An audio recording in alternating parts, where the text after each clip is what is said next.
ओम।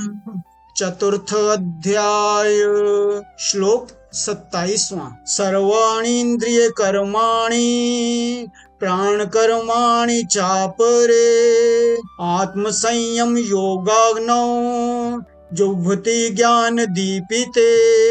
अन्य योगी लोग संपूर्ण इंद्रियों की क्रियाओं को और प्राणों की क्रियाओं को ज्ञान से प्रकाशित आत्म संयम योग रूप अग्नि में हवन किया करते हैं।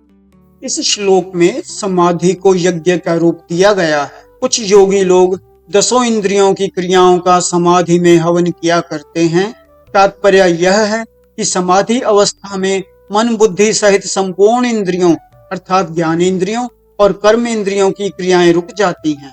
इंद्रियां सर्वथा निश्चल और शांत हो जाती हैं। समाधि रूप यज्ञ में प्राणों की क्रियाओं का भी हवन हो जाता है, अर्थात समाधि काल में प्राणों की क्रियाएं भी रुक जाती हैं। समाधि में प्राणों की गति रोकने के 2 प्रकार हैं। एक तो हठ योग की समाधि होती है। इसमें प्राणों को रोकने के लिए कुंभक किया जाता है। कुंभक का अभ्यास बढ़ते बढ़ते प्राण रुक जाते हैं, जो घंटों तक या दिनों तक रुके रह सकते हैं। इस प्राणायाम से आयु बढ़ती है।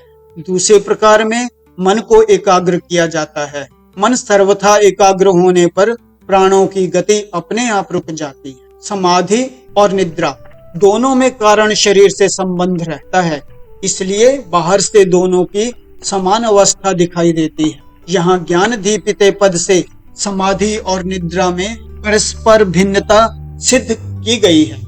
तात्पर्य यह कि बाहर से समान दिखाई देने पर भी समाधि काल में एक सच्चिदानंद परमात्मा ही सर्वत्र परिपूर्ण है, ऐसा ज्ञान प्रकाशित रहता है। और निद्रा काल में वृत्तियां अविद्या में लीन हो जाती हैं। समाधि काल में प्राणों की गति रुक जाती है और निद्रा काल में प्राणों की गति चलती रहती है।